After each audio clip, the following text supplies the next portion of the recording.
Les mines de Fa'aloun, conte suédois d'Hoffmann. Traduit par Émile de la Bédolière.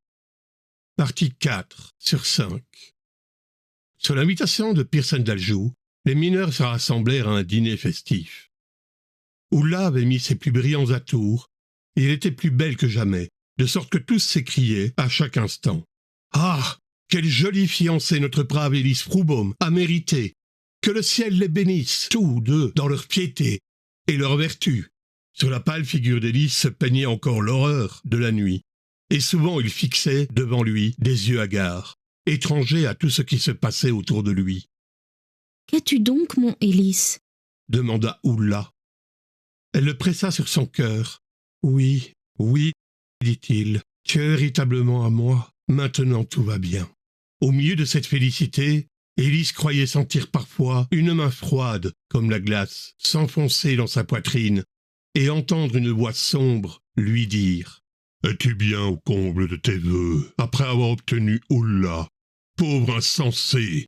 N'as-tu pas vu la figure de la reine ?» Il se sentait presque maîtrisé par une terreur indicible, à l'idée que tout à coup, l'un des mineurs se dresserait comme un géant, et qu'il reconnaîtrait en lui Thorburn, venu pour lui rappeler d'une manière terrible l'emprise souterraine des pierres et des métaux auxquels il s'était donné corps et âme. Et pourtant il ne savait nullement pourquoi cet être mystérieux pouvait être son ennemi, et ce que son état de mineur avait de commun avec son amour. Pearson remarqua bien le trouble d'Élise, mais il l'attribua aux souffrances qu'il avait essuyées en descendant nuitamment dans le puits. Il n'en fut pas de même d'Ulla, qui, saisi d'un secret pressentiment, pressait son amant de lui dire quel événement horrible était capable de lui faire oublier la présence de sa bien-aimée. La poitrine d'Élise menaçait de se rompre. En vain, il s'efforça de raconter à son amante la vision merveilleuse qu'il avait eue dans le gouffre. Il lui semblait qu'un pouvoir invisible lui fermait la bouche, que la figure terrible de la reine sortait de son cœur pour le regarder, et que s'il en prononçait le nom, tout allait se changer autour de lui en pierre sombre et noire, comme à l'aspect de la tête de Méduse. Toute la magnificence des abîmes de la terre, qu'il avait rempli de la plus haute félicité, lui apparaissait maintenant comme un enfer plein de tourments et de désespoir, orné de charmes trompeurs pour l'attirer à sa perdition. Pearson d'Aljou ordonna à Élise de passer quelques jours sans sortir, afin de se guérir de l'indisposition à laquelle il paraissait succomber. Pendant ce temps, l'amour d'Ulla, que ne dissimulait point son cœur pieux et naïf, chassa le souvenir de l'aventure fatale arrivée dans la mine. Élise commença à revivre, à goûter de nouveaux plaisirs, à croire à un bonheur qu'aucune puissance ennemie ne saurait troubler. Quand il descendit dans le puits, tout lui apparut sous un aspect différent.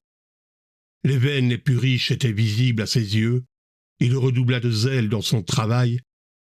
Il oublia tellement tout le reste que, revenu sur la surface de la terre, il était forcé de rappeler à sa mémoire Ulla et Pearson d'Aljou. Il se sentait comme divisé en deux grandes parties. Il lui semblait que son meilleur, son véritable moi, reposait au centre du globe terrestre, dans les bras de la reine, pendant qu'il regagnait sa couche sombre à Fa'aloun. Ulla lui parlait-elle de son amour et de l'espoir qu'elle concevait d'être heureuse avec lui. Il commençait à décrire la magnificence des profondeurs de la terre, des richesses immenses qui y étaient cachées, et perdait souvent le fil de ses discours, incompréhensibles et bizarres. La pauvre fille fut saisie d'alarme et de tristesse en voyant Élise changer de tout son être, et si subitement. Élise, au contraire, remplie de joie, annonçait sans cesse au maître mineur et à Pearson lui-même les usines les plus riches, les trappes les plus magnifiques. Et quand on ne trouvait rien qu'une gangue stérile, il riait d'un air moqueur, disant que lui seul savait déchiffrer les signes mystérieux, l'écriture significative que la reine elle-même gravait sur les pierres, et qu'il suffisait de comprendre ces signes sans faire paraître au grand jour ce qu'ils annonçaient. Le vieux maître mineur regardait avec une profonde et douloureuse compassion le jeune homme qui parlait, les yeux étincelants, du paradis brillant caché dans les entrailles de la terre.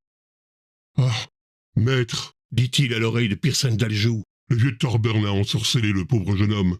Pearson Daljou répondit: « N'ajoutez pas de foi à ces vieux contes de mineurs, mon vieux. L'amour a dérangé la tête de ce profond penseur. Voilà tout. Que le mariage ait lieu, et alors nous verrons disparaître les traps, les trésors et tout le paradis terrestre. » Enfin, le jour fixé pour le mariage approcha. Quelques jours auparavant, Ellis Froboom était devenu plus tranquille, plus sérieux et plus sombre que jamais. Mais aussi, jamais il n'avait témoigné autant d'amour pour Ulla. Il lui était impossible de se séparer d'elle. Il n'allait pas même à la mine. Il semblait ne plus penser à sa vie, inquiète de mineur, car aucune parole qui eût rapport à l'empire souterrain ne passait sur ses lèvres. Ulla était rayonnante de félicité. Elle avait craint que les puissances formidables qui séjournent dans la terre, et dont elle avait souvent entendu parler, les vieux mineurs, n'entraînassent Ellis à sa perte. Mais cette appréhension avait disparu. Aussi Pearson Daljou dit-il en souriant au vieux maître mineur: « Voyez-vous bien qu'Ellis Froboom n'a eu la tête égarée un moment que par son amour pour Ulla. Le jour de la noce, au matin, c'était la fête de Saint-Jean. Ellis frappa à la porte de la chambre de sa fiancée. Elle ouvrit et recula effrayée en voyant Ellis déjà en habit de noces et pâle comme la mort. Un feu sombre brillait dans ses yeux. « Je viens, dit-il d'une voix basse et tremblante, pour te dire, ma chère Ulla, que nous sommes tout près d'atteindre l'apogée du bonheur, réservé à l'homme ici-bas. Tout m'a été révélé cette nuit même. En bas, au fond de la mine, se trouve enfermé dans du chlorite et du mica l'almandine étincelante d'une couleur de cerise, dont les lignes contiennent le présage de notre sort, les tablettes de notre vie. Je te le donnerai en présent de noces. Il est plus beau que le plus magnifique escarboucle, rouge comme le sang, et si, liés par un fidèle amour, nous regarderons sa lumière rayonnante. Nous verrons distinctement que notre cœur est uni avec les branches merveilleuses qui germent dans le cœur de la reine au centre de la terre.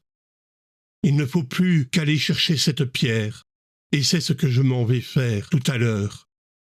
En attendant, adieu, Ulla.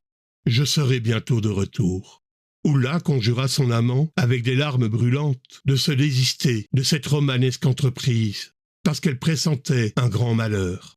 Mais Ellis Froboom lui assura que sans cette pierre, il ne pourrait rester une heure tranquille, et qu'il n'y avait pas lieu de supposer le moindre danger imminent. Il pressa sa fiancée avec effusion sur son cœur et partit. Déjà les conviés étaient assemblés pour accompagner le couple à l'église de Kopparberg, où la cérémonie devait avoir lieu.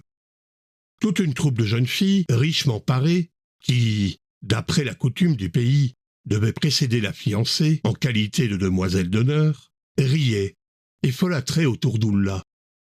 Les musiciens accordaient leurs instruments et essayaient une joyeuse marche de noces. Il était presque midi, et Ellis Froboom n'avait pas encore paru. Tout à coup, des mineurs accourent. L'effroi et l'angoisse bouleversent leurs figures pâles. Ils annoncent qu'un éboulement terrible vient de combler tout le puits dans lequel se trouve la mine d'Daljou. « Ellis, mon Ellis, tu es mort, mort !» Ainsi parla Ulla, et elle retomba à demi-morte.